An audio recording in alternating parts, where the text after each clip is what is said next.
The moment Karen uttered those words, "I don't trust this court," the entire courtroom fell into a deadly silence that could cut glass. Judge Judy's eyes narrowed to laser points as she slowly reached for a manila folder sitting directly in front of her, the folder that Karen had completely forgotten about. The folder that contained Karen's own signature. The folder that would destroy her in exactly 37 seconds. Karen had just made the biggest mistake of her life, and she had no idea that Judge Judy was holding the nuclear weapon that would obliterate her argument completely.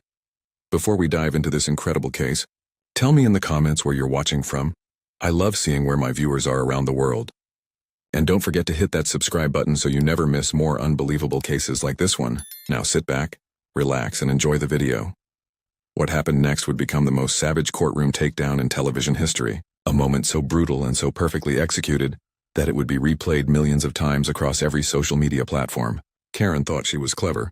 She thought she had found the perfect escape route from a case that was going badly for her. She thought challenging Judge Judy's authority would somehow save her from the consequences of her own actions. But what Karen didn't know was that Judge Judy had been waiting 25 years for someone exactly like her to walk into that courtroom. The document in Judge Judy's hands wasn't just any piece of paper. It was Karen's signed death warrant, her own handwriting condemning her, her own signature sealing her fate. Judge Judy had seen thousands of defendants try to weasel out of responsibility, but none had ever been stupid enough to directly challenge the legitimacy of the court after voluntarily signing away their right to do exactly that. The irony was so perfect, so deliciously satisfying, that even Judge Judy's usually stern expression cracked into the slightest hint of a predatory smile. Karen's confident smirk was about to be wiped off her face in the most humiliating way possible. Because while she was busy running her mouth about fairness and trust, Judge Judy was preparing to read back Karen's own words, her own promises, her own legal commitments that made her current tantrum not just embarrassing, but legally meaningless. This wasn't going to be just another Judge Judy case. This was about to become a masterclass in why you never, ever challenge someone who holds all the cards, especially when those cards include your own signature proving you're a hypocrite. The audience sensed something big was coming. The camera operators instinctively tightened their shots. Even the bailiff straightened up, knowing that Judge Judy was about to unleash something special. Because what was about to unfold wouldn't just be a legal victory, it would be a complete and total annihilation of everything Karen thought she knew about gaming the system. Judge Judy was about to prove that in her courtroom, your own words will always come back to haunt you, and there's no escape from the consequences of your own choices. Before we dive into this incredible courtroom destruction, make sure to hit that like button and subscribe so you never miss these amazing Judge Judy moments. Seriously, you won't want to miss what happens next because this is about to get absolutely savage. Now, to understand just how spectacularly Karen was about to destroy herself, you need to know exactly who she was and how she ended up in Judge Judy's crosshairs. Karen Melissa Henderson, a 43-year-old real estate agent from suburban Phoenix, had built her entire adult life around one simple principle: rules were for other people. She was the kind of person who demanded to speak to managers at restaurants when her food took more than 10 minutes. She was the woman who parked in handicapped spaces because she was only going to be a minute. She was the customer who returned items to stores after using them for months, armed with manufactured outrage and threats to leave bad reviews. Karen's journey to Judge Judy's courtroom began with what she thought would be an easy payday. She had rented a vacation property in Scottsdale for a long weekend, a beautiful desert home with a pool and mountain views that cost her $4,000 for 3 nights. But Karen being Karen, she wasn't satisfied with simply enjoying her expensive rental. She wanted more. She wanted revenge for what she called the worst vacation experience of her life, though the problems she complained about ranged from the absurd to the completely fabricated. According to Karen's lawsuit, the property was uninhabitable due to a broken air conditioning unit, dirty pool water, and what she dramatically called severe emotional distress from false advertising. She demanded a full refund plus an additional $5,000 in damages for her ruined vacation and mental anguish. The property owner, a retired teacher named Margaret Chen, was baffled by the claims. Her security cameras showed Karen and her family enjoying the pool daily, hosting barbecues, and never once contacting the management company about any problems during their stay. What made Karen's case particularly ridiculous was her timing. She had waited nearly 6 months after her vacation to file any complaints, conveniently right after she maxed out her credit cards and desperately needed money. Her social media posts from the weekend in question told a completely different story than her lawsuit. Instagram photos showed her family having the time of their lives with captions like, "Best vacation ever," and "This place is paradise." But Karen had conveniently forgotten about those posts when she decided to pursue her fraudulent claims. Karen's strategy was classic predatory litigation. She knew that most people would rather settle than fight, especially when faced with her nuclear option of public humiliation through online reviews and social media campaigns. She had successfully bullied 3 other small business owners into settlements using the same tactics over the previous 2 years. A restaurant had paid her $800 after she claimed food poisoning. A dry cleaner had given her $500 after she alleged they ruined her dress. A car repair shop had refunded her entire bill after she threatened to destroy their online reputation. But Margaret Chen was different. As a retired educator who had dealt with difficult parents and entitled students for 30 years, she wasn't intimidated by Karen's threats and tantrums. When Karen's demands escalated and her social media attacks began, Margaret decided to fight back. She gathered security footage, text messages, social media posts, and maintenance records that proved Karen was lying about every single claim. Margaret's case was airtight, and she was confident that any reasonable judge would see through Karen's obvious fraud. That's when Karen made her fatal mistake. Instead of quietly dropping her bogus lawsuit, she doubled down and demanded they take the case to Judge Judy. In Karen's mind, this was brilliant strategy. She believed that television courts were just entertainment, that judges on TV shows were just actors playing roles, and that she could use her well-practiced victim routine to manipulate the proceedings in her favor. She thought she could turn on the tears, play the wronged customer, and walk away with a settlement, plus the appearance fee for being on television. Karen spent weeks preparing for what she saw as her television debut. She practiced her sob story in the mirror, rehearsed her indignant speeches about customer rights, and even bought a new outfit that she thought would make her look more sympathetic. She researched Judge Judy online but focused only on clips that showed the judge being compassionate to plaintiffs. She completely ignored the hundreds of videos showing Judge Judy destroying liars and fraudsters with ruthless efficiency. What Karen failed to understand was that Judge Judy wasn't just a television personality. She was a real judge with real legal authority, who had spent decades perfecting her ability to spot liars, manipulators, and scam artists from across a courtroom. Judge Judy had seen every trick, heard every sob story, and developed an almost supernatural ability to cut through deception and get to the truth. Karen thought she was walking into a television studio. She was actually walking into the legal equivalent of a lion's den, and she was about to become the main course. What Karen didn't realize as she strutted into that courtroom was that she was about to face a legal predator who had been hunting people exactly like her for over 4 decades. Judge Judy Scheindlin wasn't just some television personality playing dress-up in judicial robes. She was a former family court judge in Manhattan who had presided over more than 20,000 real cases before ever stepping foot in front of a camera. She had dealt with every type of liar, scammer, deadbeat, and manipulator that New York City could produce. And she had developed an almost supernatural ability to detect deception within seconds of someone opening their mouth. Judge Judy's reputation in legal circles was legendary long before she became a television icon. During her 15 years on the bench in family court, she was known as the judge who could see through any sob story, crack any facade, and get to the truth faster than a polygraph machine. Defense attorneys dreaded appearing in her courtroom because they knew their clients' lies would be exposed before they finished their opening statements. She had a conviction rate that was the envy of prosecutors throughout the city, not because she was unfair, but because she was impossible to fool. The transition to television hadn't softened Judge Judy one bit. If anything, it had sharpened her skills to a razor's edge. Over 25 years of her TV show, she had presided over more than 12,000 cases, dealing with every conceivable type of human drama and deception.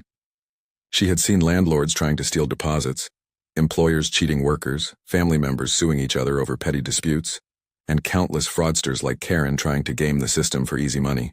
Each case had added another layer to her already formidable ability to spot lies and cut through. Manipulation. What made Judge Judy particularly dangerous to someone like Karen was her complete immunity to emotional manipulation. Years of dealing with crying defendants, sobbing plaintiffs, and theatrical performances had made her completely resistant to fake tears and manufactured outrage. She could distinguish between genuine emotion and calculated performance with the precision of a surgeon. And she took personal offense when people tried to manipulate her court with obvious lies and theatrical displays. Judge Judy's preparation for each case was meticulous and thorough. Every document was read, every piece of evidence was analyzed, and every inconsistency was noted before she ever entered the courtroom. Her staff knew that she demanded complete briefings on every case, including background checks on the litigants and detailed analysis of all submitted evidence. She had a team of experienced researchers who could verify claims, check social media accounts, and uncover contradictions that most courts would never bother to investigate. The judge also had an encyclopedic knowledge of contract law, property law, and civil procedure that came from decades of actual legal practice. Unlike many television judges who relied on producers and legal advisors, Judge Judy made her own decisions based on her own legal expertise. She could recite relevant statutes from memory, explain complex legal principles in simple terms, and apply the law with precision that would impress any appellate court. This wasn't entertainment masquerading as law. This was real law delivered with entertainment value. What truly terrified experienced attorneys about facing Judge Judy was her complete intolerance for wasting her time. She had no patience for long-winded speeches, irrelevant testimony, or obvious lies. If you came into her courtroom unprepared, dishonest, or disrespectful, she would destroy you publicly and efficiently. She had perfected the art of judicial humiliation, using her sharp wit and encyclopedic legal knowledge to make fraudsters and liars look like complete fools in front of millions of viewers. Karen had chosen to challenge not just a television judge, but a legal institution. Someone who had been perfecting her craft since before Karen was born, who had dealt with thousands of people trying the exact same scams that Karen thought were original, and who had developed a particular hatred for entitled people who thought they could manipulate the legal system for personal gain. Judge Judy had been waiting her entire career for someone exactly like Karen to walk into her courtroom and hand her the perfect opportunity to deliver a lesson in accountability that would be remembered for decades. The case had been proceeding exactly as Judge Judy expected for the first 20 minutes. Karen was spinning her rehearsed sob story about the nightmare vacation rental, complete with dramatic pauses and calculated tears that fooled absolutely no one in the courtroom. Margaret Chen, the property owner, was calmly presenting her evidence. Security footage, maintenance records, and screenshots of Karen's own social media posts showing her family having a wonderful time. Judge Judy was methodically dismantling Karen's claims one by one, pointing out the obvious contradictions between her lawsuit and the actual evidence. That's when Karen realized she was losing badly, and her carefully constructed facade began to crack. The fake tears dried up instantly, replaced by the kind of cold fury that comes from someone who isn't used to being held accountable for their lies. She had expected Judge Judy to be sympathetic to her customer service complaints and outraged by her allegations of false advertising. Instead, the judge was treating her claims with the skepticism they deserved, and Karen could see her fraudulent payday slipping away with each passing minute. Karen's first desperate move was to interrupt Judge Judy mid-sentence, something that veteran court watchers knew was the equivalent of poking a sleeping dragon with a sharp stick. "Your Honor, excuse me, but I don't think you're listening to what I'm saying," Karen declared with the kind of indignant tone she usually reserved for teenage cashiers and restaurant servers. The courtroom fell silent as everyone present realized that Karen had just made a catastrophic error in judgment. Judge Judy's expression shifted from professional skepticism to icy disdain in a fraction of a second. But Karen wasn't finished digging her own grave. Emboldened by what she mistakenly interpreted as Judge Judy's surprised silence, she decided to escalate her attack with the kind of entitled fury that had intimidated countless service workers and small business owners throughout her adult life. "I came here expecting a fair hearing, but it's obvious that you've already made up your mind," Karen continued, her voice rising with each word. "I don't think this court is capable of giving someone like me a fair shake, and I'm starting to question whether this whole process is legitimate." The audience gasped audibly. Even people who had never watched Judge Judy before understood that Karen had just crossed a line that should never be crossed. Challenging a judge's fairness was bad enough, but questioning the legitimacy of the court itself was tantamount to legal suicide. Margaret Chen looked absolutely stunned that her opponent was self-destructing so spectacularly. The camera operators instinctively zoomed in on Judge Judy's face, knowing that they were about to capture television gold. Karen, completely misreading the room and Judge Judy's dangerous silence, decided to deliver what she thought would be her knockout punch. Standing up from her chair with theatrical indignation, she pointed directly at Judge Judy and declared with all the self-righteous fury she could muster, "Your Honor, I don't trust this court or your ability to be fair to someone like me. I think this whole thing is rigged, and I want to file a formal complaint about how this case is being handled." The words hung in the air like a death sentence. Karen had just committed the ultimate act of courtroom disrespect, directly challenging Judge Judy's integrity and judicial authority in front of millions of viewers. The silence that followed was so complete that the only sound was the barely audible hum of the television cameras. Even the bailiff, who had seen thousands of defendants make terrible decisions, looked shocked by Karen's spectacular display of stupidity. Judge Judy's response was terrifyingly calm. She didn't raise her voice, didn't show anger, didn't even change her expression. Instead, she simply reached for the manila folder that had been sitting in front of her throughout the entire proceedings. The folder that Karen had completely forgotten about. The folder that contained the documents that would destroy her more thoroughly than any legal argument ever could. Judge Judy opened the folder with deliberate slowness, like an executioner preparing to drop the axe. And for the first time since her outburst began, Karen felt the first flicker of doubt about the wisdom of her strategy. Judge Judy's voice cut through the silence like a scalpel, calm and deadly precise. Well, Karen, since you don't trust this court and question its legitimacy, let me read you something very interesting. She lifted a document from the folder with theatrical slowness, holding it up so the cameras could clearly see Karen's signature at the bottom. This is your signed arbitration agreement, Karen. Your signature. Your handwriting. Your sworn statement. Karen's confident smirk began to falter as Judge Judy continued. Let me read exactly what you agreed to when you voluntarily chose to bring this case to my courtroom. Judge Judy's reading voice took on the tone of a prosecutor delivering closing arguments. I, Karen Melissa Henderson, voluntarily agree to submit my dispute to binding arbitration before Judge Judith Scheindlin. I understand that Judge Scheindlin has complete authority over this proceeding, and that her decision is final and legally binding. The color drained from Karen's face as Judge Judy flipped to the next page. But wait, there's more, Karen. You also signed this beautiful paragraph right here. She held up the document pointing directly at Karen's signature. I acknowledge that I am voluntarily participating in this arbitration process, and that I trust Judge Scheindlin to render a fair and impartial decision based on the evidence presented. I waive any right to challenge the legitimacy or fairness of this proceeding. Karen's mouth opened and closed like a fish gasping for air. Judge Judy wasn't finished. So let me understand this correctly, Karen. You signed a document stating that you trust me to be fair and impartial. You waived your right to challenge this court's legitimacy. You voluntarily submitted to my authority. And now when my decision isn't going your way, you want to claim this court is unfair and illegitimate? The judge leaned forward, her voice dropping to a whisper that somehow carried more authority than shouting. You can't have it both ways, Karen. You can't sign a contract when you think it benefits you and then try to void it when reality doesn't match your expectations. That's not how contracts work. That's not how courts work. And that's certainly not how my courtroom works. Karen attempted to stammer a response, but Judge Judy held up her hand. I'm not finished.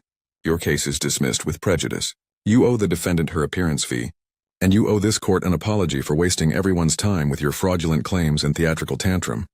If you're loving this courtroom destruction, smash that like button and let us know in the comments what you think about Karen's strategy. Don't forget to subscribe because Judge Judy moments like this are pure gold. The courtroom erupted in whispers as Karen stood frozen, completely humiliated. Her lawyer buried his face in his hands. Margaret Chen smiled for the first time in months, finally vindicated. Within hours, the clip exploded across social media with millions of views. Karen had become the poster child for entitled behavior backfiring spectacularly. Judge Judy had delivered another masterclass in accountability, proving once again why challenging her authority is career suicide. The beauty of Judge Judy's destruction of Karen wasn't just in the legal precision of her response, but in the perfect poetic justice of the moment. Karen had spent her entire adult life manipulating systems, bullying service workers and gaming situations to her advantage. She thought she had found the ultimate loophole by challenging the court's legitimacy when things didn't go her way. Instead, she had walked directly into a trap of her own making, sealed by her own signature and witnessed by millions of viewers. What made this moment so satisfying wasn't just watching a fraudster get exposed, but seeing someone face the consequences of their own choices in real time. Karen's signed arbitration agreement wasn't some fine print buried in legal documents. It was a clear, straightforward contract that she had read, understood, and willingly signed because she thought it would benefit her.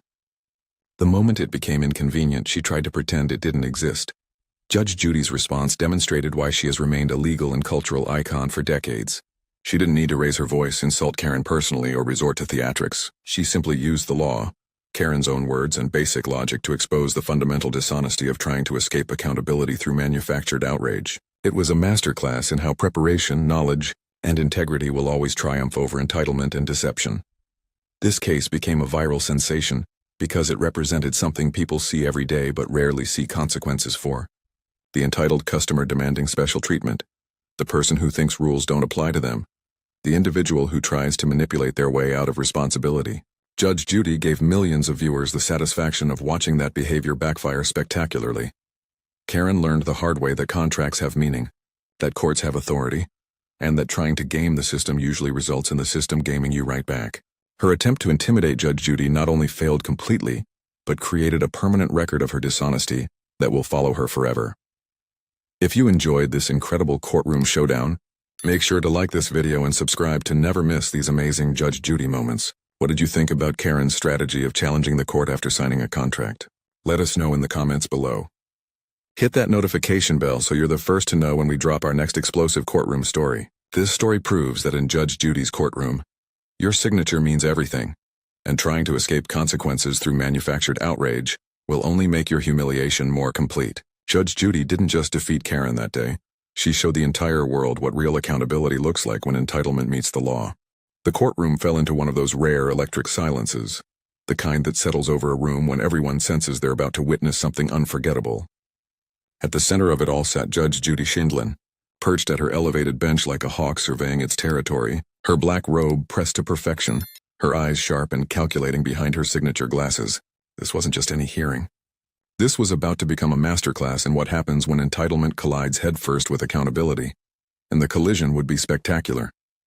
The gallery was packed, every seat filled with spectators who'd arrived hoping for drama, and they were about to get more than they bargained for. The bailiff stood at attention near the door, his posture rigid and professional, while the court reporter's fingers hovered over her machine, ready to capture every explosive word about to be spoken. Across from the defendant's table sat Karen Mitchell, a woman whose very presence screamed privilege and indignation. Her designer blazer was buttoned precisely, her highlighted hair styled in that particular way that suggested weekly salon appointments, and her manicured fingers gripped a stack of papers so tightly that her knuckles had gone white. Her face carried that unmistakable expression of someone who'd spent a lifetime getting her way, through sheer force of demanding it. Someone who truly believed the world owed her not just respect but reverence. The air between Judge Judy's bench and Karen's table practically crackled with the tension of impending confrontation, like the atmospheric pressure before a thunderstorm breaks. Before we dive into this incredible case, tell me in the comments where you're watching from. I love seeing where my viewers are around the world. And don't forget to hit that subscribe button so you never miss more unbelievable cases like this one. Now sit back, relax, and enjoy the video. Karen had come into this courtroom with supreme confidence, the kind born from years of successfully intimidating service workers, neighbors, and anyone else who dared to push back against her unreasonable demands. She'd filed this lawsuit expecting a quick victory, another notch in her belt of getting exactly what she wanted. She'd prepared her threats, rehearsed her indignant tone, and mentally drafted the list of authorities she'd report people to when things didn't go her way. What Karen didn't know, what she couldn't possibly have anticipated, was that Judge Judy had been dealing with people like her for over 25 years, and had developed a particularly devastating approach to handling entitled behavior. The courtroom regulars, those who came week after week to watch justice unfold, already sensed something special was brewing. They leaned forward in their seats, exchanging knowing glances, recognizing the warning signs. Judge Judy's silence as she reviewed the case file wasn't casual disinterest. It was the quiet of a master strategist studying her opponent's weaknesses before striking. Her pen moved across her notepad in quick, decisive strokes, each notation another piece of ammunition being loaded into the chamber. The defendant, a quiet woman named Sarah Chen who looked genuinely nervous, sat with her lawyer clutching her own folder of evidence, hoping against hope that someone would finally listen to her side of the story after months of Karen's harassment and threats. The case itself seemed simple on paper, a neighborhood dispute over property lines and noise, complaints, but everyone in that courtroom could feel there was something deeper happening here. This wasn't really about measurements or decibel levels. This was about a pattern of behavior, about someone who'd weaponized the legal system to bully and intimidate, about threats made with such casual cruelty that they'd become this woman's primary tool for getting her way. Karen had already made it clear in her pretrial statements that she intended to have people reported, to make sure consequences happen, to use every resource at her disposal to destroy anyone who didn't bend to her will. She'd come armed with a list, an actual physical list of agencies, departments, and officials she planned to contact if the ruling didn't favor her. What she didn't realize was that Judge Judy had already seen that list, had already noted every threat, and was about to turn Karen's own weapons against her in a way that would leave the entire courtroom stunned. The moment was coming, building with every passing second, and when it arrived, it would be delivered in just 7 words that would echo far beyond these courtroom walls. 7 words that would become a viral sensation. 7 words that would perfectly encapsulate what happens when bullying tactics finally meet someone who refuses to be intimidated. Judge Judy adjusted her glasses, looked up from her notes, and fixed her gaze on Karen Mitchell with the kind of stare that had made countless litigants reconsider their life choices. And the room collectively held its breath, knowing that what came next would be absolutely devastating. If you want to see how this legendary judge dismantles entitled behavior with surgical precision, keep watching, because what happens next becomes the most satisfying 7 words you'll hear today. But first, hit that subscribe button and turn on notifications, because we deliver these jaw-dropping moments of justice every single week, and you won't want to miss a single one. The case began with what should have been a straightforward presentation of facts. But Karen Mitchell had no intention of keeping things straightforward. The moment Judge Judy asked her to state her complaint, Karen launched into a performance that would have made a soap opera actress envious. Her voice rose immediately, cutting through the courtroom with that particular pitch of manufactured outrage that people reserve for when they believe they've been gravely wronged by someone they consider beneath them. She gestured wildly with her hands, her papers fluttering dramatically as she painted herself as the victim of what she called deliberate harassment and disrespect from her neighbor Sarah. According to Karen's breathless account, Sarah had deliberately positioned her trash cans 3 inches over the property line, had the audacity to have friends over on a Saturday evening, who talked at normal volumes until the scandalous hour of 9:30 p.m., and worst of all, had failed to apologize with sufficient groveling when Karen had confronted her about these alleged infractions. The way Karen told it, she was a woman under siege, a victim of calculated psychological warfare being waged by a neighbor who simply refused to recognize Karen's superiority and fall in line. But it was what came next that revealed Karen's true nature and her fundamental misunderstanding of how courtrooms actually work. When Judge Judy asked a simple, clarifying question about the timeline, Karen's response was to raise her voice even louder and declare, "I don't appreciate being interrupted. Your Honor, I'm the victim here and I deserve to be heard without question." The gallery stirred uncomfortably, recognizing the entitled tone that suggested Karen viewed even the judge as someone who should simply validate her feelings rather than investigate the facts. Judge Judy's eyebrow raised slightly, a subtle warning sign that regular courtroom observers recognized immediately, but Karen was too wrapped up in her performance to notice. She continued undeterred, now pointing directly at Sarah and declaring that she had connections and resources that she wasn't afraid to use. Her voice dripped with threat as she announced that she'd already prepared complaints to file with the Homeowners Association, the City Code Enforcement Office, the police department's non-emergency line, and even planned to contact Sarah's employer to let them know what kind of person they had working for them. The courtroom went completely still as Karen delivered her signature line, the threat she'd apparently used successfully dozens of times before in her life, to make people back down and give her whatever she wanted. She locked eyes with Sarah, her face twisted into a smirk of absolute certainty, and declared in a voice loud enough for everyone to hear, "I'll have you reported to every authority that matters, and by the time I'm done, you'll wish you'd just done what I asked from the beginning." She sat back in her chair with an air of triumph, clearly expecting Judge Judy to nod approvingly and immediately rule in her favor. The papers clutched in her hands were her evidence, a collection of her own handwritten notes about perceived slights, printed emails where she'd threatened Sarah, and a literal checklist of agencies she planned to contact. Karen had walked into this courtroom believing that volume plus threats equaled victory, that intimidation was a valid legal strategy, and that her track record of bullying people into submission would continue unbroken. She had absolutely no idea that she'd just made the biggest mistake of her litigious life. Judge Judy didn't move. Not a muscle, not a twitch, not even the slightest shift in her expression as Karen's threats hung in the air like toxic smoke. Her hands remained folded on the bench in front of her, her posture unchanged, her face an absolute mask of professional neutrality that somehow managed to be more intimidating than any angry outburst could have been. This was the silence of a woman who had sat through thousands of cases, who had heard every manipulation tactic, every hollow threat, every entitled demand that people like Karen believed would work in a courtroom the same way they worked at restaurant complaint desks. The silence stretched on, 5 seconds, then 10, then 15, and with each passing moment, the atmosphere in the courtroom shifted from anticipation to something closer to dread. The gallery members who had been whispering among themselves fell completely quiet, sensing they were witnessing a master at work.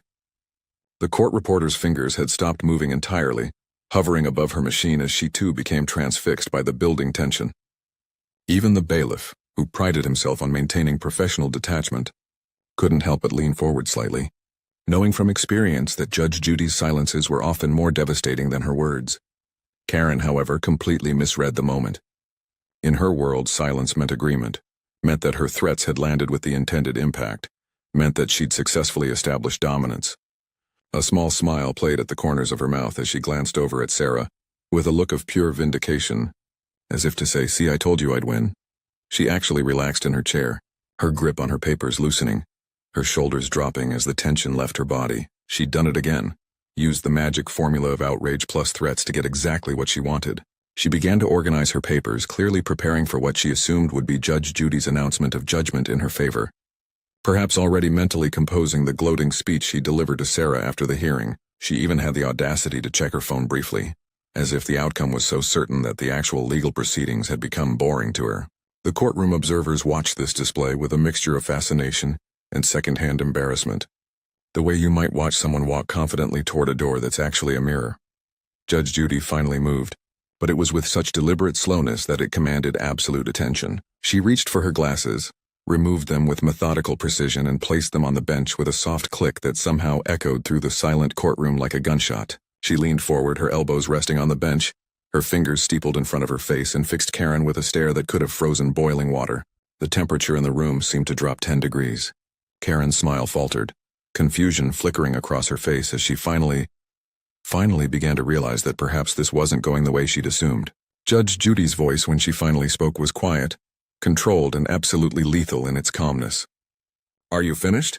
she asked, each word precisely enunciated, leaving no doubt that this was not actually a question but rather the pulling back of a hammer on a loaded weapon. Karen, still not quite grasping the danger she was in, nodded eagerly and opened her mouth to add one more demand. But Judge Judy raised a single finger, just one finger, barely lifted from the bench, and Karen's words died in her throat. "Good," Judge Judy said, her voice still barely above conversational volume. "Because now we're going to talk about what actually happened here, and trust me, you're going to want to sit very quietly and listen." Judge Judy opened the case file in front of her with the kind of deliberate precision that suggested she already knew exactly what she'd find, and more importantly, what Karen had conveniently left out of her dramatic presentation. Her eyes scanned the first page, then the second, her expression remaining neutral but her silence growing heavier with each passing second. Then she looked up at Karen with the kind of gaze that defense attorneys warn their clients about. The look that says, "I've already caught you in a lie, and now I'm giving you one chance to come clean before I destroy you." Her first question was deceptively simple, almost gentle in its delivery. "Ms. Mitchell, you stated that this incident with the trash cans happened on Tuesday, September 5th, correct?" Karen nodded enthusiastically, clearly relieved to be asked such an easy question. "Yes, Your Honor, that's exactly right. Tuesday, September 5th, around 7 in the morning." Judge Judy made a small notation on her pad, and then, without looking up, asked, "And you're absolutely certain about that date and time?" Karen's response came quickly, too quickly, with the overconfidence of someone who hasn't yet realized they've walked into a trap. "Completely certain, Your Honor. I remember it clearly because I was so upset that I documented everything immediately." Judge Judy nodded slowly, then reached for another document from the file, holding it up just enough for Karen to see but not quite enough for her to read. "That's interesting because according to the city records I have here, your trash pickup day is Wednesday, not Tuesday, and 7 a.m. would be before the earliest allowed placement time of 6 p.m. the night before." The courtroom stirred, a ripple of realization moving through the gallery like wind through grass. Karen's face flushed and she immediately began backpedaling. "Well, maybe it was Wednesday, I might have gotten the days confused, but the point is—" Judge Judy cut her off with surgical precision. "The point is, Ms. Mitchell, that you just testified under oath about being completely certain of a fact that turned out to be incorrect within 30 seconds of basic scrutiny. Should I be concerned about the accuracy of the rest of your testimony?" The question hung in the air like an executioner's blade, and Karen's face went from flushed to pale as she realized her credibility was already bleeding out on the courtroom floor. But Judge Judy was just getting started. She turned to the noise complaint next, asking Karen to describe exactly what she heard and when. Karen, now noticeably less confident, claimed that Sarah's gathering had gone on until well past midnight with excessive noise and shouting. Judge Judy let her finish, then calmly asked Sarah's attorney if they had any evidence to counter this claim. What happened next was beautiful in its simplicity. The attorney produced a file of time-stamped photos from Sarah's phone, showing her guests leaving at 9:45 p.m., along with a noise report that Sarah had wisely filed with the police that same evening, not to complain about noise, but to create a record that there was no noise violation, anticipating that Karen would make false claims. The police report, time-stamped at 10:15 p.m., noted that the responding officer had found no noise disturbance and that the neighborhood was quiet and peaceful. Judge Judy read this aloud slowly, letting each word land like a hammer blow. then looked up at Karen with an expression that could only be described as judicial disappointment, mixed with barely contained contempt. Karen tried to rally, her voice rising again with that familiar entitled indignation. Those photos could be from any time.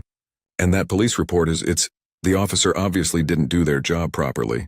Judge Judy removed her glasses again, a gesture that the courtroom regulars now recognized as the signal that someone was about to get verbally demolished. So let me make sure I understand your position, Ms. Mitchell. The defendant is lying. The time-stamped photographs are fake. The police officer failed to do their job.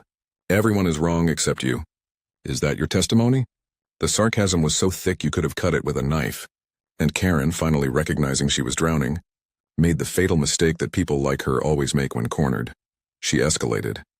Karen's desperation manifested as pure aggression, her voice climbing to a near shout as she leaned forward in her chair, her face twisted with indignation. Your Honor, if you're not going to take this seriously, then I'll have no choice but to report this entire proceeding. I'll file complaints about how this court is being run. I'll contact the Judicial Review Board. I'll make sure everyone knows that justice wasn't served here today. She was actually shaking now, her carefully constructed facade of sophistication crumbling to reveal the tantrum-throwing bully underneath. I have connections, I have resources, and I will absolutely follow through on every single threat I've made. Sarah will be reported to her employer, to the HOA, to code enforcement, to everyone who needs to know what kind of neighbor she really is. The gallery watched in stunned silence as Karen essentially decided to dig her hole even deeper, to double down on the very behavior that was already destroying her case. She pulled out her infamous list, actually waving it in the air like it was some kind of legal weapon. I've already drafted the complaints, I have all the contact information, and the moment I walk out of here, I'm going to... Judge Judy's hand came down on the bench. Not quite a slam, but firm enough to cut through Karen's tirade like a blade through butter. The sound echoed through the courtroom and Karen finally mercifully stopped talking. The silence that followed was absolute, the kind of quiet where you could hear your own heartbeat pounding in your ears. Judge Judy stood up slightly from her chair, leaning forward over the bench, her eyes locked onto Karen with an intensity that made everyone in the room feel like they were witnessing something historic. Her voice, when it came, was measured, calm, and devastatingly final. Judge Judy's voice cut through the courtroom with the precision of a surgeon's scalpel, each word carefully chosen and delivered with the weight of 25 years of dealing with people exactly like Karen Mitchell. Ms. Mitchell, I've reviewed your file very carefully, and do you know what I found?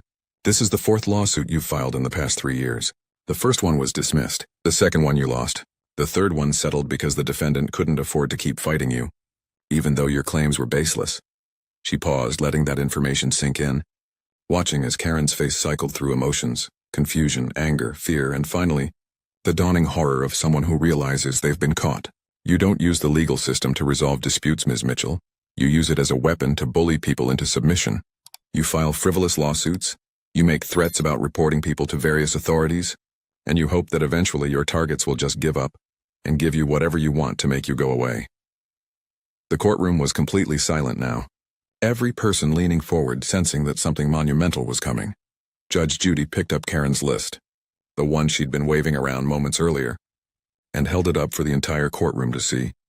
This list of agencies you plan to contact, these threats you've made to ruin Ms. Chen's life over a property dispute that your own testimony has proven to be fabricated. Do you understand that threatening a litigant is serious misconduct? Karen opened her mouth to respond, to make another excuse, to launch into another entitled diatribe. But Judge Judy wasn't finished. Your case is dismissed. Not only is it dismissed, but I'm ruling in favor of the defendant and awarding her court costs, her attorney fees, and I'm going to do something else.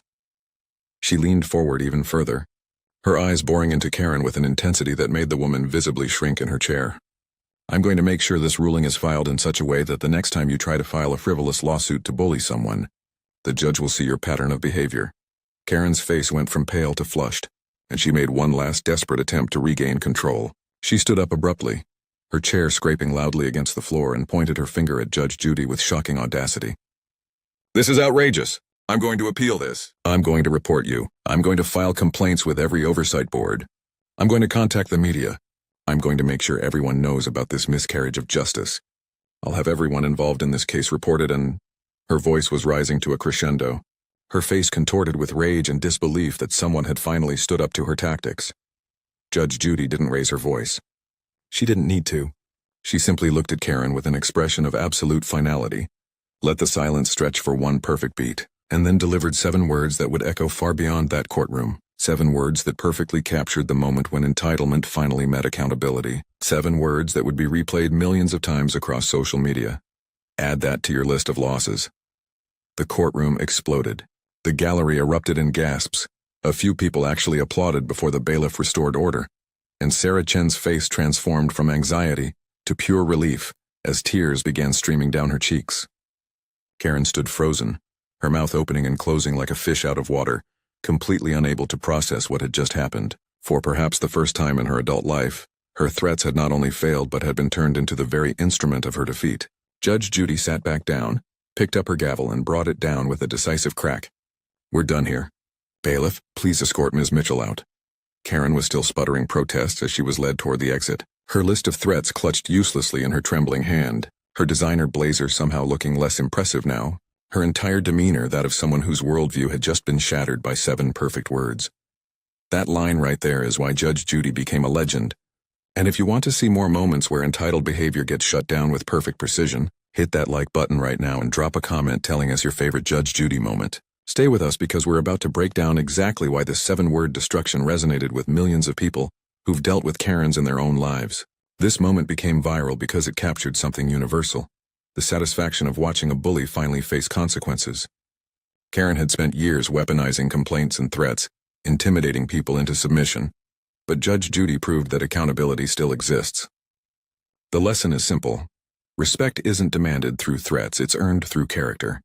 Evidence beats volume, truth defeats manipulation, and eventually every bully meets someone who refuses to be intimidated. Karen walked in expecting another victory but left with a loss she'll never forget. And a 7-word reminder that actions have consequences. If this story of justice served cold inspired you, smash that subscribe button and turn on notifications because we bring you the most satisfying moments of accountability every week. Drop a comment sharing your own Karen encounter, and share this video with someone who needs to remember that bullies don't always win. Thanks for watching, and remember, make sure you're collecting wins in life, not losses. The courtroom was alive before Judge Judy even spoke. The murmurs, the rustle of paperwork, the air thick with expectation. All of it built toward a single showdown that nobody watching would ever forget. On one side of the bench sat Karen, the kind of defendant who believed the internet had made her an expert in everything. Her phone still glowed in her hand, her confidence radiating like a shield made of ignorance. And across from her, calm as a storm that had already chosen its target, sat Judge Judy. Before we dive into this incredible case, tell me in the comments where you're watching from. I love seeing where my viewers are around the world. And don't forget to hit that subscribe button so you never miss more unbelievable cases like this one. Now sit back, relax, and enjoy the video. When Karen opened her mouth, the room fell silent. "I read this online," she said, waving her phone like a weapon. The line itself carried arrogance, that unmistakable tone of someone who thought Google could overrule a lifetime of law. Judy didn't flinch. She leaned slightly forward, eyes sharp, the smallest smirk curling her lips. It was the same look a lion gives before it moves. Not anger, not surprise, just the calm certainty of power. What came next was the kind of silence that changes everything. Judy said 5 words, softly, almost kindly, but they carried more force than any gavel ever could. "That's where you went wrong." The courtroom froze. Even the bailiff glanced up, sensing that this wasn't going to be a routine takedown. Because what Judy was about to do wasn't just a correction, it was a dismantling piece by piece of everything Karen thought she knew. Karen's expression didn't falter at first. She laughed, shaking her head. "Well, with all due respect, Judge, the internet says..." But that was her second mistake. Because Judy didn't raise her voice. She didn't even look angry. She simply picked up a document from her desk, a printed law, clean and real, and tapped her pen against it once. "You read opinions. I read the law." The words sliced through the courtroom like a razor through silk. No one knew yet that Judy had already checked Karen's case file in advance. She knew the evidence Karen was about to quote, the fake statute she would reference, even the website she would proudly mention, because Judy had seen this pattern before. The arrogance of half-knowledge, the danger of confidence without truth, and that was exactly why this case mattered. What looked like a simple courtroom spat was about to become a lesson the internet would never forget. Karen smirked again, unaware that she had already lost. Because what Judy had planned next wasn't just a rebuttal, it was a revelation waiting to unfold. Before we go any further, comment below if you've ever met someone who thinks Google makes them a lawyer. I read every single one. Karen stood, a little taller after Judy's quiet correction, as though refusing to feel the sting of those 5 words. She adjusted her jacket, squared her shoulders, and smiled that dangerous kind of smile, the one people wear right before they get humbled. With all due respect, Your Honor, she began, the internet says that what my neighbor did is a violation of privacy. She tapped her phone again for emphasis, scrolling through what looked like a blog post covered in pop-up ads. See? It says right here that if a dog steps onto your property, it's trespassing, and I have the screenshots to prove it. Judy didn't move. She let the silence stretch out long enough for Karen to believe she was winning. Then, without looking up, Judy asked, "And where exactly did you read that, ma'am?" The calmness in her tone was deceptive. It wasn't curiosity. It was strategy. The kind that made grown attorneys sweat. A legal website, Karen replied quickly. I don't remember the name, but everyone quotes it. Judy finally raised her eyes, and for a second, Karen froze under the weight of that gaze. Everyone, Judy repeated softly. Or just people who lost their cases. Laughter rippled through the courtroom. Karen's smile faltered, her cheeks reddening, but she doubled down. It's not just me, she said, holding her phone higher. There are hundreds of comments agreeing with it. It's all over social media. Judy leaned back slightly, folding her hands. Ah, social media, she said, her tone dripping with dry amusement. Where half the people think they're doctors, and the other half think they're judges. The audience chuckled again, but Judy's eyes didn't leave Karen. Tell me, ma'am, do you know the difference between a post and a statute? Karen blinked, confused. They both explain things, she said. Judy nodded slowly, as if confirming a hypothesis. Yes, except one was written by lawmakers and the other by someone named Dog Mom 420. Which one do you think I'll allow in my courtroom? The laughter turned to applause-like murmurs. Karen tried to interject, but Judy raised her hand gently, silencing her without effort. Don't worry, Judy said, her tone soft but surgical. We'll take your research into account, right after we deal with the facts. Narration filled the air like a slow drumbeat. This wasn't just a case anymore. It was a clash between perception and truth, between the age of information and the wisdom of experience. Karen represented every voice that ever shouted louder instead of thinking deeper. And Judy, she was the reality check everyone watching secretly wished they had the courage to deliver. What the audience didn't know yet was that Judy already had a plan. The trap had been set not with anger but with patience. Karen thought she was teaching Judy something from the internet, but Judy was about to teach the entire internet something about humility. Karen crossed her arms, muttering under her breath. I still think I'm right, she said. Judy smiled faintly, jotting something on her pad. That's the beauty of facts, she replied. They don't need your permission to be true. The line hit like a verdict. Cameras zoomed in.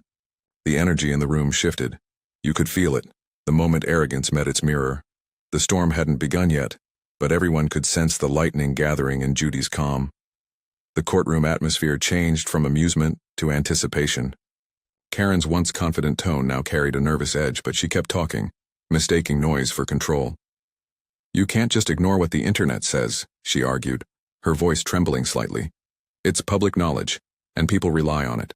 Judge Judy looked up slowly, that same unreadable calm on her face. Public knowledge? She echoed. Or public confusion? The air thickened again. Every word Judy spoke cut with precision, stripping away layers of Karen's false certainty. Karen fumbled through her phone, scrolling faster now. See, right here, it says homeowners can sue for emotional distress if an animal... Judy cut her off with one lifted hand. You mean the anonymous post on petjusticeforum.com? The courtroom laughed again, but Judy didn't. Her tone hardened just slightly. That's not a legal source, that's a conversation, and the law doesn't take advice from conversations. Karen's smile disappeared. She tried to stand her ground, but Judy had already begun dismantling her case. Ma'am, Judy said, picking up the printed statute on her desk, the law regarding property trespass is clearly defined by State Code 9.05. Nothing in there mentions dogs, cats, or imaginary emotional damages. She tapped the paper gently. Would you like me to read it to you? Karen hesitated, her bravado shrinking. No, Your Honor, she said quietly. I think I've read enough. Judy's eyebrow lifted. On the internet, maybe. Not here. The silence that followed was almost reverent. Judy leaned forward, lowering her voice as though speaking to a child. You see, the problem isn't that you read something online. It's that you believed everything online. That's how misinformation becomes conviction, and conviction without truth is dangerous. Every syllable landed like a slow hammer. Karen swallowed, realizing this wasn't just a loss, it was a lesson she hadn't signed up for. The narrator's voice framed it perfectly. What had begun as arrogance was dissolving into humility. Karen's posture slumped, her phone now face down on the table like a surrendered weapon. The audience was silent, waiting for what came next. Judy wasn't done. I've met thousands of people who think they've outsmarted the law, she said, her tone almost kind again, but it's never about who reads more. It's about who understands better. That line hung in the air, timeless and heavy. Karen looked down, her voice barely a whisper. I didn't mean to disrespect you, Your Honor. Judy nodded once. I know, she said softly. But disrespect doesn't always come from intent. Sometimes it comes from ignorance. The moment lingered, a still frame of realization, pride collapsing under truth. And as Judy moved to the next file, everyone in that courtroom knew. This wasn't just another day in court. This was a masterclass in humility, taught in real time by a judge who never had to raise her voice.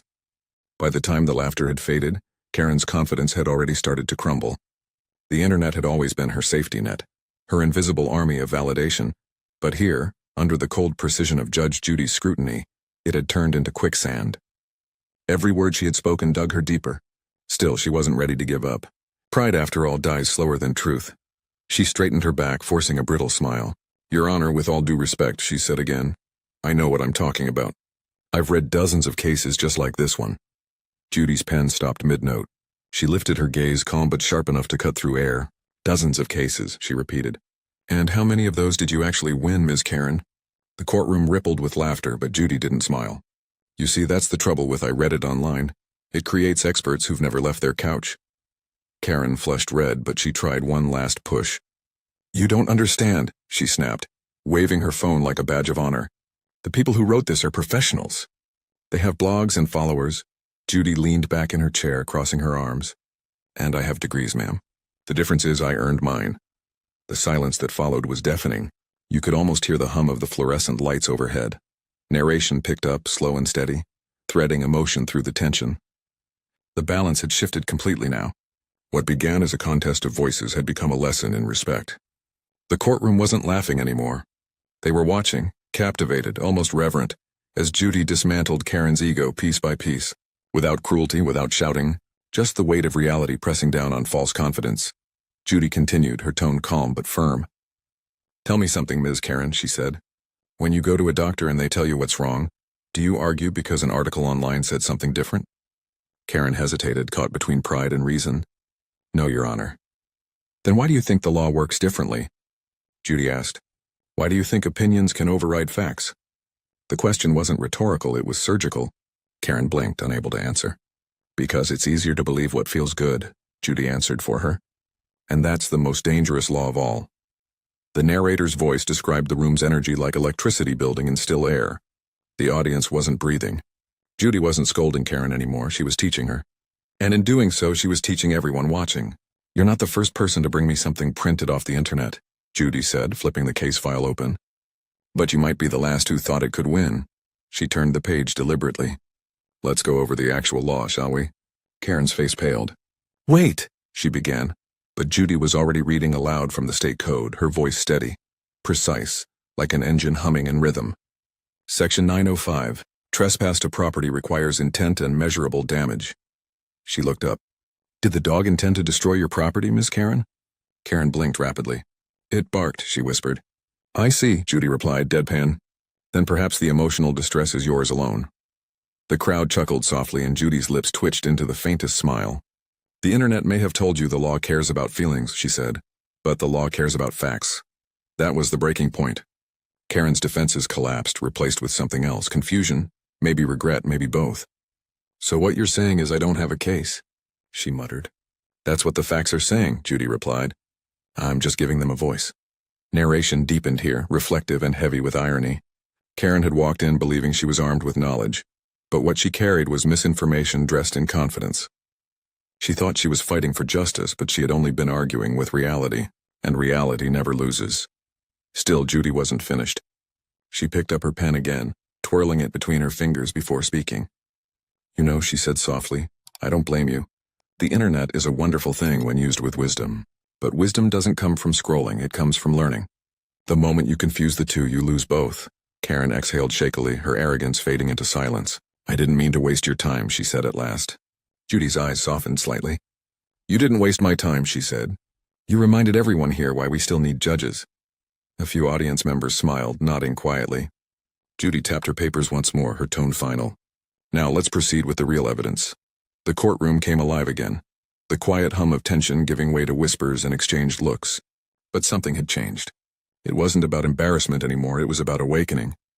Karen looked smaller now, not because Judy humiliated her, but because truth had stripped her of illusion. The narrator's voice carried this emotion like a moral echo. "The problem with half-truths," it said, "is that they demand full consequences." Judy began summarizing the case formally, but her tone held the warmth of understanding. "The law isn't meant to make people feel right," she said. "It's meant to make things right. And that's a difference too many forget." Karen nodded slowly, her phone still in her hand, but the screen was dark now. She no longer needed it. For a moment, the courtroom was still. No laughter, no arrogance, just the quiet realization that some lessons hurt because they heal.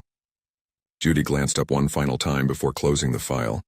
"Ms. Karen," she said, "next time you read something online, remember this. The truth doesn't need a trending page." And with that, she moved to the next case, leaving the audience silent and changed. They hadn't just witnessed a ruling. They'd witnessed a reckoning. Judy sat in silence for a moment, letting her last words breathe through the courtroom. Karen fidgeted, unable to meet her eyes. The tension was so thick that even the cameras seemed to hesitate before zooming in. Then Judy leaned forward, resting both hands on the bench. Her tone was calm, but it carried that unmistakable weight of finality. "You know," she began, "the problem with the internet isn't that it lies. It's that it tells people what they want to hear."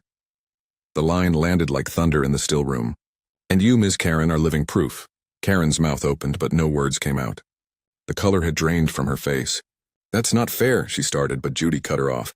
"Fair?" she said, raising an eyebrow. "You came into my courtroom quoting strangers and screenshots, and you expect fairness? Fairness doesn't come from search engines. It comes from facts. And facts don't care if you read them online?" The crowd murmured in agreement. Even the bailiff, stoic and silent, cracked a faint smile. The narrator's voice wove through the silence like music beneath a storm.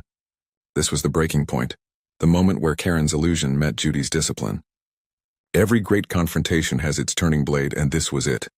Judge Judy wasn't angry, the narrator said softly. She was exact. Like a surgeon cutting away the infection of arrogance. Karen tried one final defense. "But, Your Honor, I was just trying to be informed." Judy shook her head slowly. "No," she interrupted. "You were trying to be right. There's a difference. People who want to be informed ask questions. People who want to be right argue with the answers." The audience gasped, a collective exhale of realization. The courtroom wasn't watching a debate anymore. They were witnessing a dismantling, a moral reckoning masquerading as a small claims case. Karen lowered her phone onto the table as if it had betrayed her. "I didn't mean," she whispered. Judy's tone softened, but her precision never wavered. "I know you didn't," she said. "But that's what makes it worse. Because you didn't mean to mislead, yet you did. You didn't mean to waste time, yet you did. The road to ignorance is paved with good intentions and too many browser tabs." Laughter rippled through the audience again, but this time it wasn't cruel. It was cleansing. The truth had landed and everyone could feel it. Judy adjusted her glasses, scanning the papers before her as if sealing the verdict in her mind. "The internet doesn't make everyone equal," she continued. "It just makes ignorance louder." Karen bowed her head, her earlier confidence shattered completely. Narration deepened, amplifying the weight of Judy's words. This was the crescendo, the point where the emotional thread reached its breaking tension. Judy's voice dropped low, steady, deliberate. "Let me tell you something that doesn't need Wi-Fi to be true," she said. "Respect isn't downloaded. It's earned. And you don't earn it by memorizing headlines." The air in the room tightened. Karen's eyes glistened, though she tried to hide it. The arrogance was gone now. What remained was recognition. The narrator spoke again, soft but powerful. "Every great moment of truth starts with a single sentence," and Judy had just spoken hers. The camera zoomed closer. Karen's silence was no longer defiance. It was surrender. Even Judy paused, sensing that this wasn't just about a verdict. It was about a lesson that reached beyond the walls of her courtroom. Judy leaned forward again, her voice almost gentle now. "Do you know where you went wrong, Ms. Karen?" she asked. Karen looked up, her voice small. "Where?" Judy smiled faintly. "You trusted information without understanding it. You read without thinking. You believed without verifying. That's not intelligence, that's imitation." The line hit harder than any gavel strike could. The audience sat frozen. It wasn't entertainment anymore. It was enlightenment. The narrator's voice captured the emotion perfectly. For the first time, Karen wasn't arguing to win, she was listening to learn. Judy closed the file and gave her final sentence for the case. "The law stands. The claim is dismissed." Her gavel hit once. Sharp, final, echoing off every wall like thunder breaking a storm. Karen closed her eyes, accepting defeat not as humiliation, but as awakening. Because in that moment she understood the real message. Knowledge isn't power unless it's true. As the courtroom began to stir again, Judy turned slightly toward the audience, her voice steady but reflective. "Don't mistake information for wisdom," she said. "One fills your head, the other shapes your life." It was her signature, the moral embedded in every judgment. If you believe Judge Judy just gave the most powerful lesson of the day, hit that like button right now, and let the world see how truth still wins in a room full of noise. The gavel's echo lingered in the courtroom like a heartbeat. Karen stayed frozen, her mind replaying Judy's words on a loop. For the first time, she wasn't thinking about what to say next. She was thinking about how wrong she had been. Around her, people whispered softly, some shaking their heads, others just smiling faintly. The internet had made millions feel informed, but only now did she understand how being informed without understanding could turn wisdom into noise. Judy began gathering her papers, but the lesson wasn't over. "Ms. Karen," she said, looking up once more, "I don't say this to embarrass you. I say it because I've seen it happen too many times. People trade discipline for convenience and call it knowledge. You don't learn law from a comment section. You learn it from life." Her tone was not mocking. It was maternal, firm, yet filled with the weight of experience. Karen nodded, her earlier defensiveness melting into sincerity. "You're right, Your Honor. I thought I knew more than I did." Judy smiled faintly. "That's not the crime, ma'am. The crime is pretending you do. Ignorance isn't shameful. It's only dangerous when it's proud." The crowd murmured softly, their earlier laughter replaced by quiet reflection. The narrator's voice carried the moral forward, tying it all together like a slow, thoughtful breath. "In a world overflowing with information," it said, "wisdom becomes the rarest form of power." That was the beauty of moments like this. Not the argument, not the verdict, but the transformation. Judy hadn't just dismissed a case. She had reminded everyone that truth doesn't need volume to be heard. Karen lowered her gaze. "I'll be more careful about what I believe," she said softly. Judy nodded, her tone softening. "Good. And next time you read something online, ask yourself if it's written by someone who's ever stood in a courtroom. If the answer's no, don't quote it in mine." A small ripple of laughter moved through the audience, light and genuine. Even Karen smiled faintly, humbled but grateful. The narrator continued. "Judge Judy didn't just win the case, she restored the balance between arrogance and truth. In an era where opinions scream louder than facts, her quiet voice reminded everyone that knowledge without wisdom is noise without melody." The bailiff moved to escort Karen out, but before she left, Judy said one last thing. "You've learned something today that no internet post could teach. That's how education is supposed to feel. Uncomfortable but real."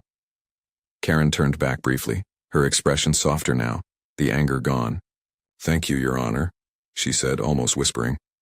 Judy nodded once, already moving on to the next case, but something about her tone lingered in the air, that quiet authority that didn't just command respect, it earned it. The narrator concluded, and just like that, another courtroom became a classroom. Another case turned into a parable, and another proud voice learned that truth doesn't trend, it endures. The camera panned across the audience, some smiling, some thoughtful, but all changed in small ways. Outside the courtroom, the energy was different, lighter, quieter, and somehow sacred. Karen walked down the marble hallway with a stillness that told a deeper story than words could.